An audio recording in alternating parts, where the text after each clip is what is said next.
Today, you get to be in a room with three decorated Navy SEALs and for them to give you their perspective on life. So cherish these moments, and I'm going to ask them in a second to introduce themselves. But before I do that, I've got a question for you. Good afternoon, everyone. I'm so privileged to be here. Question for this crowd, and this is not to discriminate, this is just to help us better serve you. So how many people here in the crowd, by show of hands, lead, employ 3 or more people? 3 or more people, great. How about 10 or more people? Wonderful. 25? Woo, come on. Let's go 50. Come on. 100, are we above 100? We got someone above 100? Yes, my sister, lime green, let's go. Did I miss anyone else over here? All right, thank you. 100? 100. Right on, thank you, brother. All right, cool, that's helpful. Tom, back to you. You have the mic, so introduce yourself. All right, so the reason why I ask, let's change that. Let's get next year, let's get everyone in the room raising their hand. Why do I say that? One person's excited. Because, one person's excited. Come on, by myself here. No. The reason why I say that, everybody, is because this group is incredible. You all have a heart for leadership, that's why you're here, and we need more freaking humans like the people in this room leading this nation. Let's go. We need that. We need each and every one of you to have massive head count. Why are we all here? To lead. You can't lead if you don't have massive head count. So I want this crew to have head count, and we're going to talk about how to do that, okay? So a little bit about me. I spent 20 years in the Navy SEALs, had a wonderful career. 3, big moments throughout my entire career, not just in the SEALs, that I could talk about my major successes. 20 years in the SEALs. I wrote a best-selling book on Amazon around the concept of organizational culture and leadership, and then also took the company public as the COO, CHRO of a publicly traded company. We got listed on NASDAQ at a $6.7 billion valuation, and I was very instrumental in getting us listed on the Russell 3000 Index. All great things, right? But those 3 cool highlights, I've got dozens and dozens of failures. Dozens of failures, just like what we learned today, right? So we've all got dozens of failures, we're probably going to talk about some of those. So again, thank you. Thanks, guys. So, Sean Farson, quick background on myself. I just retired from the SEAL teams in May of this year. So, thank you. 20-year career, a little more non-traditional than Kyle. I came in as a mechanic, was working on diesel engines and ice engines, and then moved on to be a rescue swimmer. From there, I became a CV diver. I was an underwater welder and worked on hydraulic tools, and 2010 became Navy SEAL. So only spent about 10 years in the teams, but did get some good deployments in there. Deployed to Iraq 3 times. While on active duty, I worked on educating myself and thinking about transition after the military. I earned a bachelor's degree in organizational leadership and a master's degree in strategic leadership, thinking about the human side of organizations and how we can drive forward. As I retired out of the military, right now I invest in real estate. I'm also in an accelerated MBA program at USC, and I'm about to apply for my doctorate of organizational change leadership at USC. So, so continuing education definitely resonates with me, and I want to let you introduce yourself now. Welcome again, everybody. And I did find out earlier, I was talking at the table over there, we do have a very newly commissioned young man in the Marine Corps. So if you're still in here, stand up so everyone can applaud you. Now, I'll forego the military jokes because we all have them, but I had fun with them over there a little bit ago. So my name is Richard Sproner, and I am a former Navy SEAL. I did 15 years. I did 5 deployments, and after multiple injuries and had to make a hard decision, my family and I had a conversation that it was time to do something safer. So I became a firefighter. So I know that sounds funny, but it's true physically. But what I realized is it wasn't true emotionally. So every one of us up here, we all know one of the worst 4-letter words in the military is feelings. You know, they'd sell us if they wanted us to have them, they'd put them in our sea bag, right? You know, suck it up, buttercup, keep going. So what I realized is the things that I started experiencing in the fire department started aggravating a lot of the things that I had experienced in the military. And it really led to an emotional breakdown, and I realized that I had some PTSD that I had to work through. That led to a lot of courses and training. My wife and I both do relationship coaching now, and now I focus on men's mentorship, coaching, and communication. I teach what I call value-based communication. It's going to be in our book when it comes out soon, Valueship. But you got to add value to people, and that's what I realized I didn't get in my life. And looking back, I'm sure you guys can say this too, we didn't know how good of leaders we had in the military until later. And I had to look back on what they did to create this. You know, so I like to work with men because the number one cause of death in the military is not combat, it's suicide. It's also the number one cause of death in firefighters and law enforcement. So that's my mission statement, is to save lives, one man, one conversation at a time. So that's who I am. So before I ask the first question, I just want to acknowledge that you know, the Navy SEALs is one of the best organizations in the world, and they breed leaders that lift people up. You know, many of us have a visual of the military that says, do what I say, do this, do that. And it's nothing exactly the opposite. You've got people sitting on the stage who change lives, who add value to people, who want to make people's lives better, and we're all better because of it. So let's give them a big hand here one more time, please. So the first question I have, and it doesn't matter, you guys can go in any order, but we saw the video from Shanante about how to become an Olympian and all the everyday things that she had to do. And to become a Navy SEAL, you have to graduate from BUDS. And if you know, BUDS is pretty crazy. They call it Hell Week for a reason, right? So what gets you through the day? What goals do you do for yourself so you can make it through BUDS? And then since you graduated from BUDS, what do you do in your life to set those daily goals? I guess I'll go first. I got the mic still. So one of the things Shante said was perseverance. She talked about cancer. And it's ironic that you asked that question because when I was in second phase, we have this thing called pool competency. It's basically underwater torture is what it is. And you get tied up underwater, you're on your scuba gear, literally the old James Bond double hoses, and they follow you, the instructors follow you while you're on your hands and knees in the pool, and they pull the hoses out of your mouth. And they tie them in knots. And you're not allowed to bolt, you gotta stay calm. Well, during that, I had pneumonia from Hell Week, and I ended up collapsing one of my lungs. And I don't know if you guys knew Instructor Blackwell, Warrant Officer Blackwell, but he actually pulled me out of the pool. And when he did that, he was punching me in the stomach, not because he had a chance to abuse a student, but he was trying to get me to exhale. Well, it didn't work, and I ended up perforating both my lungs. I collapsed one fully, and I perforated one.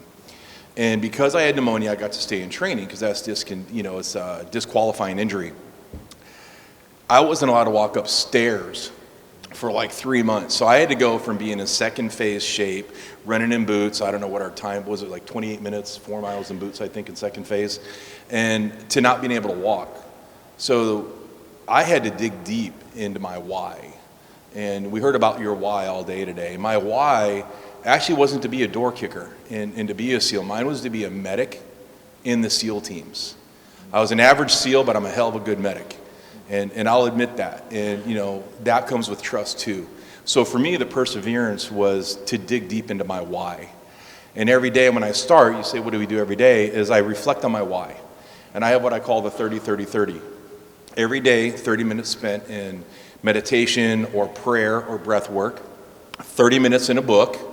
By the way, I've got your book in your book on my nightstand now. And then 30 minutes in a podcast or some sort of a TED Talk or something like that. Because I firmly believe the best gift you can give to your family is your own personal growth. And I know I've lacked that a lot, and I'm getting in touch with my values again to do that on a daily basis. So I think the one word I want to highlight here is belief. Belief, I think, is one of the strongest things that got me even into the door at Buds. I think having that belief in myself that I could do it, not only that I could do it, but looking around, you know, these are just men that are going through this. They're no different than me. They bleed the same that I do. So why not me? Why not me? And I started with that goal in mind, that belief that I could do it, and then I did everything it took to get there. I worked hard, I trained, and I never stopped believing that if I got my shot and I got there, that I would no doubt be successful. So I began with that belief in mind. It wasn't self-belief, it was knowing for a fact that I was going to make it through this program. They were going to have to break me or they were going to have to kill me, but I wasn't going to quit.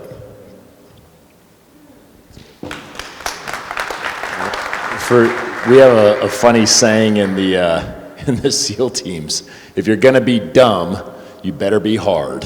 Well, this guy was dumb, so I had to be hard. Meaning, I just didn't quit, right? And I didn't find this out till maybe 18 years later. Now I'm, later on in my career, and I'm an instructor. And we had been psychoanalyzing the students going through our pipeline for decades. And now I'm on the other side of it, 18 years, 20, almost 20 years later, I'm on the other side of this, and I'm watching the students as they're going through the most rigorous, most challenging military exercise and training in the world. And it occurred to me what it was all about, really. Yes, your why, yes, belief, absolutely, but at the root of all of that was truly honesty. It was truly about honesty. You see, the kids that were never lying to themselves about what they were going to do to make it through the program were the ones that did. The ones that were like, hey, I'm going to do whatever it takes. You just heard a story about, him getting, completely devastated in his second phase. He's not alone. I was, and it's not a one-upper, I'm just telling, like in second phase, I actually blacked out in the pool. They had to pull me out of the pool. We've heard all these stories, right? I had to get pulled out of the pool and resuscitated on the pool deck. I literally died. My point is, why? Because I was never really lying to myself. Now, back to my opening line, I was dumb. I was dumb, but I was hard, right? But my point is that I was never lying to myself. I wasn't going to quit from the beginning. I made it up in my mind that I'm going to stay the course, do whatever it took to make it through this, and I wasn't lying to myself. Now, for us, it's very challenging, to psychoanalyze kids and say, hey, are you lying to yourself? Well, we could all sit here and, psychoanalyze each other all day long to get to the root of it, right? But if you're not lying to yourself and you truly are focused on the why and you truly are believing on what you're going to do, you can achieve great things. Thank you. So, you guys have, and the Navy SEALs are known most about their culture. Right? It's very special, the Navy SEALs culture. That's why Kyle calls his company a culture force. Right? It's all about culture, and culture starts with values. Right? One of the things that I heard about the Navy SEALs is to say, look, I trust you with my life, and I trust you with my wife. So it's very, very heavy trust. So maybe we can combine the two questions into one. How does trust, how do you build trust between the folks that you trust them with your life and your wife, and how do you build a culture based on those trust and some of the other values? And the third part of that question, which is the most important for the audience, is how can you make that happen in today's workforce? How do you get people to trust each other, and how do you really transmit that culture from the Navy SEALs and make that a reality in today's workforce. Who struggles with that in their business or in their life or in their home? You know, how to develop trust or build trust. John Maxwell, who we listened to earlier, says everything rises and falls in leadership. I feel there is no leadership without trust. So we had a saying in the teams, long live the brotherhood. And it's because that's what it is. We are family. It is a brotherhood. And ironically enough, the SEAL community is the only community that officers and enlisted go through the same training. And we wear the same pin. If you look in the military, most enlisted people have a pewter pin and the officers have a gold pin. And in the SEAL community, we all have the same thing, the trident, and it's all gold. And if you go to Thailand, it's actually really gold. We get it dipped and it has a ruby eye. But it's all about community and building that brotherhood. Now, in business, you know, in today's society, it's just about community. And it's all about trust. Literally, you can get, you know, and the saying I heard was a Marine, but you can get a soldier, you can get an employee, you can get them to run through the gates of hell for you if they know you have their back. If they think that you're going to step on them, you're that leader that you're going to turn around, there's no one there. You're only leading if what? Somebody's following. And the only way to get them to follow is to build that trust. And I didn't know this. That's what I said earlier. It wasn't until later in my career that I looked back on the leaders I had and I realized, oh, okay, I remember, you know, Lieutenant Brown, that's why nobody listened to him. And I remember Lieutenant Hennessy, everybody listened to him because he was the model. You cannot give what you do not have. You have to be the model in your company. As he said, you heard me say this earlier, the more you deserve, the less or the more you deserve, right? If you're deserving, you're not going to get it. You got to give the credibility away. And that's what I realized. The best leaders I had and the tightest platoons I had is when they gave credibility away, we were tighter. That's good. That's good. I believe it really starts for us at the very beginning. Now, I'm going to, bear with me, I'll parlay this into corporate America, but for us, it really begins with hiring and building from the beginning, right? We can't hire trust. We can't hire trust in the SEAL teams. Because what are we getting? We're getting 18-year-old kids out of high school or 22-year-old kids out of college, right? We don't hire Navy SEALs, we build them. We don't go on Indeed.com and go, hey, we're hiring new SEALs today. Great, you're hired. We don't. We build them. Now, I understand. I'm going to bring it in, but hold on, bear with me. I understand not everyone has 3.5 years or a budget to create a training pipeline for 3.5 years, which is the average time it takes to build a Navy SEAL. I get that. But it is one of the most elite cultures in the world, right? And why? It's because we build that trust. Well, how do we do that, right? Obviously, our extensive training, but back to Malcolm Gladwell and what he was saying is, what are we hiring? We're hiring a composition. We're hiring diversity of experience. We don't care what color you are. Now, we don't care what gender you are. All you have to be is within a certain age group, obviously because of the physical requirements. We don't care about your background. We don't care about your social economic standing. In fact, there was a guy right next to me in my platoon years ago that was a billionaire. His dad owned the Dallas Stars and the Texas Rangers, actually. But guess what? He held the same exact rank as the guy right next to him who grew up in the projects. My point is that we build them. And through hard work and competence, to Malcolm Gladwell's point earlier, we will promote them. We will encourage them. We will excel and advance them over their time in the SEAL teams. But most importantly, what do? We pull the best out of them. We have created an organization and a culture that we pull the best out of 18-year-old kids. Now, to Malcolm's point, right?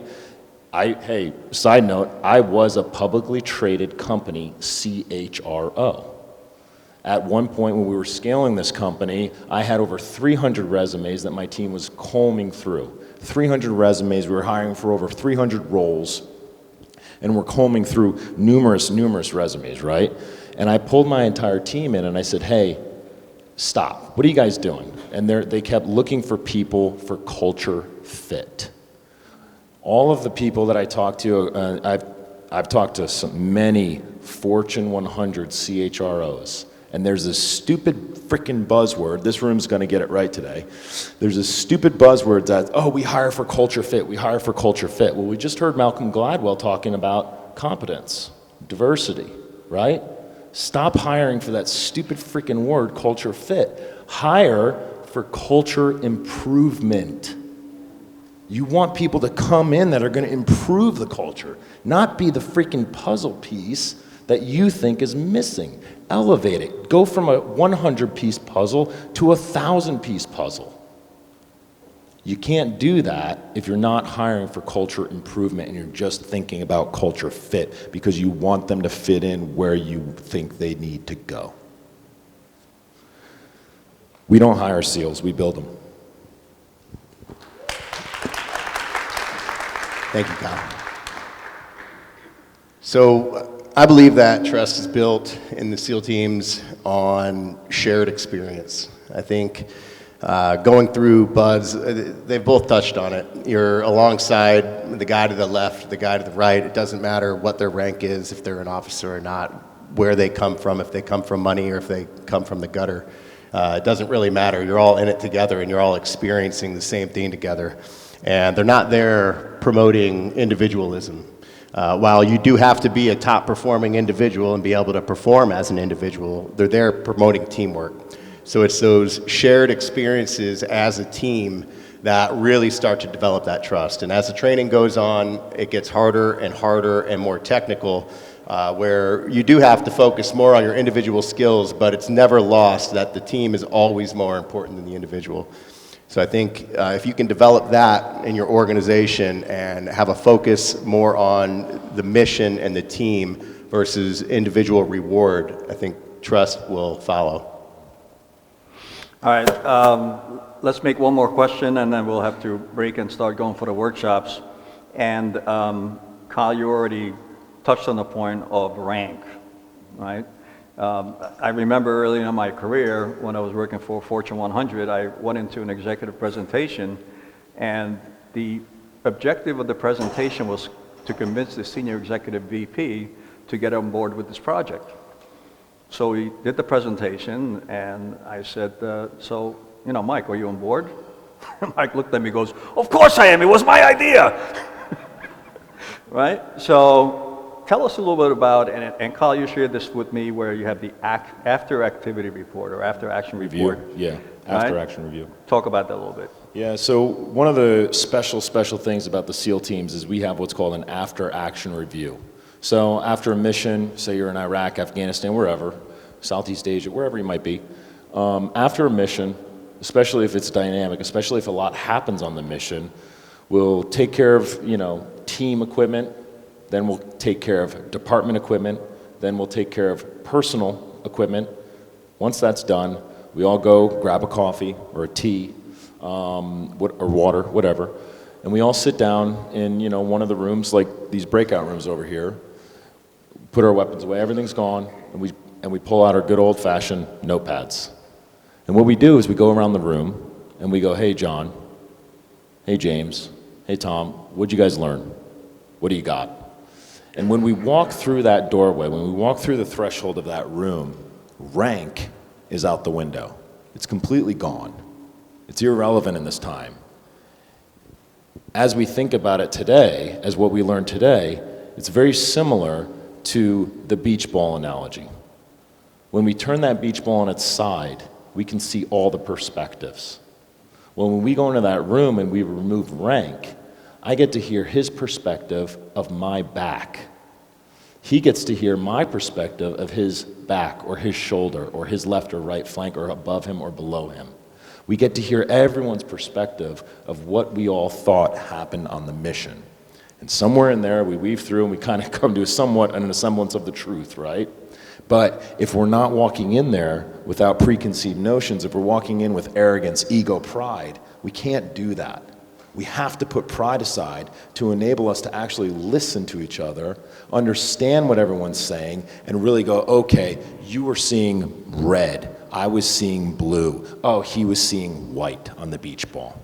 We can't do that if we don't allow for ego and pride to not enter the room. Yeah, I love that. And part of the act, go ahead, yeah, applause that, go ahead.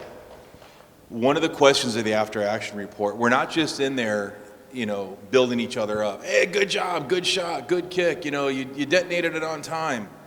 One of the last questions each one of us has to answer, and we do this in the fire department as well after a fire, you know, and he touched on that is, first off, what was the mission? And did we accomplish it? Secondly, what was your role? Right? But the last question out of the 5 that's asked is, what did you learn, or what can you do better next time? And that's the question we always forget to ask ourselves in business and life, which is, what did I learn, and what can I do better next time? You know, and he hit the nail on the head. There is no rank, believe it or not, in the SEAL community unless we're in uniform and we're out in public. You know, that's the only time rank comes into play. You know everybody's first name. You know, I remember the first time I was a young guy, and I called him Lieutenant. I go, hey, Lieutenant Hennessy. He's like, what's up, Petty Officer Sprunger? I'm like, that sounded weird. And he goes, it's Jay. And I was like, hey, you know, thanks. And that's what I learned, is that it's about who's next to you. You're all on the same team. Someone's just in charge. And that's the joke we had as officers, or what? Just somebody to blame. Because it's all about a team. So there is no rank. There's just you, your team. There's just us. And if you can develop that us mindset in business and in life, you're going to realize you're going to go a heck of a lot farther. And what I say, what can you do better? So I'm going to offer you guys a SEAL Team Challenge here real quick. We got the Facebook page they put together, Live2Lead San Diego. I'm going to offer all of you who have 3 goals that you didn't think you could accomplish to share those on that Facebook page. And then the first one that achieves it, one of the things we have in the teams we carry around are these SEAL Team coins. And, you know, some of them are given to you, some of them are issued to you. Whoever posts those goals first and can achieve those first, I want you to reach out to me through the Facebook page or through my QR code on there, and I'm going to send you the SEAL Team coin. But you've got to earn it. Trust is what? Earned. It's not given. So you're going to earn this, but you got to make it public. Put it in the Facebook group and achieve it, and you can have this. So just one point I want to make on the after-action reports. They are absolutely essential, but we take it one step further. You know, these after-action reports aren't just for when something goes bad. It's not for, oh shit, something happened, what can we do better? We're doing after-action reports even if everything went well. And we're not just doing them on missions, we're doing them in training. You know, everything we train for, everything we do, we're analyzing it, we're looking at it, and we're looking at how we can make it better. I think it's part of that perpetual mindset of constantly trying to learn, and they definitely adopt that as an organization. All right, gentlemen, it's really, truly my honor to know you. And it's truly my honor to thank you for being part of this event and really sharing your wisdom. Thanks. And by the way, these are just like 3 regular guys that I know and I love, but they're badass, kick-ass people. I got one thing, Tom, if it's okay. Yeah. 30 seconds. Who here, by a show of hands, who here feels like they have it all together? Marsha. No, nobody? I don't have one. Marsha. Yes. Marsha, today is your confirmation. Today is your confirmation. Today is your launch pad. I am going to give you, I joke, Chris and I joke, Tom and I joke, I'm going to give you a copy of my book. The reason why I joke, because this is confirmation. Today is your confirmation. You're good. No, I'll bring it to you. You're good. You're ready for the next phase. You're ready to lead people and focus on people, right? And so this is your confirmation. I'm excited to give this to you. So if anyone's interested, check it out. Leadership is Overrated is about teams and organizational culture, not so much ourselves. Thanks, Tom. All right. Thank you. All right, so, coffee and tea is refilled, so you can get an extra energy boost. And I'm going to just, because of interest of time, I'm going to short circuit. I was going to ask someone to come back up.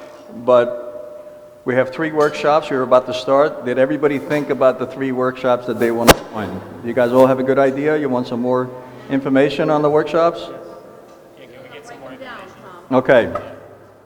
So, door number 1 is the workshop with Brandon Dawson. If you haven't heard of Brandon Dawson, he's a scaling expert. He's taken multiple companies from 0 to a couple of billion. He's exited, he's sold, and he's got this great formula that if you have a company, maybe you're doing $100,000 a year, what do you have to do to get to 3 million? Or if you're a $3 million company, what do you have to do to get to 10 million?